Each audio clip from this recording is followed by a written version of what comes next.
YouTube पर channel को subscribe कर लीजिएगा।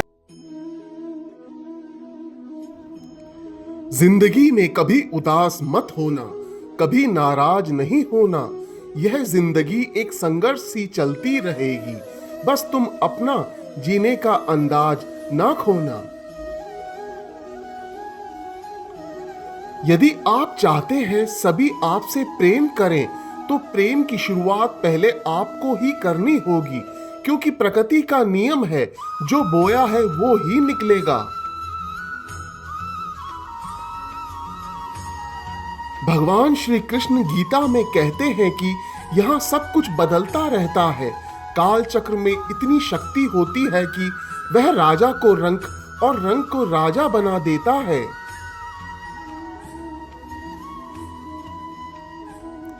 कभी लाभ होता है तो कभी हानि, कभी जय होती है तो कभी पराजय, कभी मान होता है तो कभी अपमान। इसीलिए मनुष्य को चाहिए कि वह दुख को भी अस्थायी समझकर उसे अपनाए। गीता में श्री कृष्ण अर्जुन को कहते हैं कि किसी चीज को शुरू करने के लिए कभी कोई सही समय नहीं होता। मनुष्य जब कोई चीज शुरू करता है तो वही उसके लिए सही समय होता है।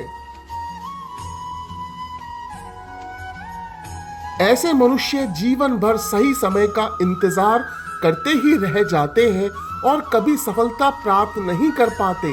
इसीलिए मनुष्य को चाहिए कि सही समय की प्रतीक्षा करने के बजाय वह अभी से ही काम को शुरू करे।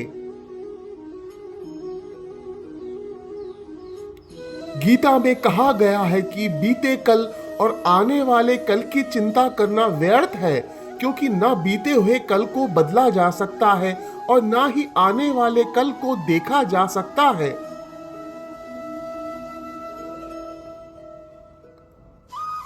मानव को वर्तमान का आनंद लेना चाहिए।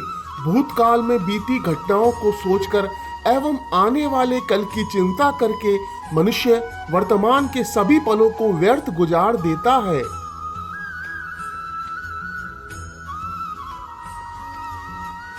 जो हो गया सो गया, और जो होगा उसे टाला नहीं जा सकता। इस सत्य को अपनाकर मनुष्य को वर्तमान के हर पल एक पल का आनंद उठाना चाहिए। हर व्यक्ति दुनिया को अपने अपने नजरिए से देखता है। जिसकी जैसी नजर, यह दुनिया उसके लिए उसी तरह है। दुनिया को बदलने से पहले खुद के नजरिए को बदलना जरूरी होता है।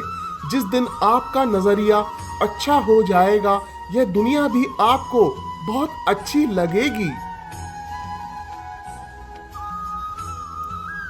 क्रोध में मानव अपनों के प्रति भी गलत शब्द का प्रयोग करता है। गलत शब्द व्यक्ति को दिल से चोट पहुंचाते हैं, जो घाव कभी मिट नहीं पाते। क्रोध में व्यक्ति वह समझ ही नहीं पाता कि क्या सही और क्या गलत है। क्रोध उसे गलत राह पर ले जाता है। इसीलिए मनुष्य को क्रोध पर काबू करके मन को शांत रखना चाहिए।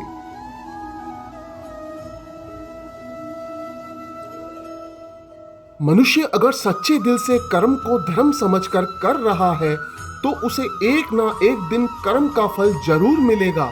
वही मनुष्य फल की इच्छा रखकर कर्म करता है तो वह सुख दुख के जाल में फंस जाता है।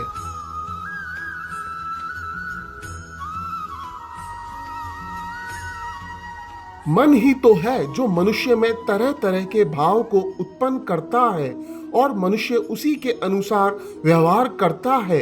मन मनुष्य को अपने जाल में इस कदर फंसा के रखता है कि मनुष्य लाख कोशिश कर ले, लेकिन वह अपने मन पर काबू नहीं पा पाता।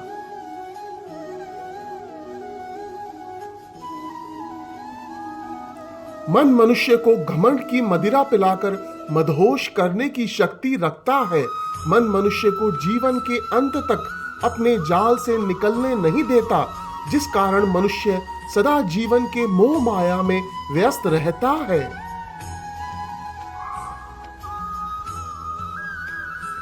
हर मनुष्य की आत्मा के अंदर परमात्मा का प्रकाश है और उस परमात्मा का साक्षात्कार करने के लिए मनुष्य को अपने मन पर नियंत्रण करना पड़ता है।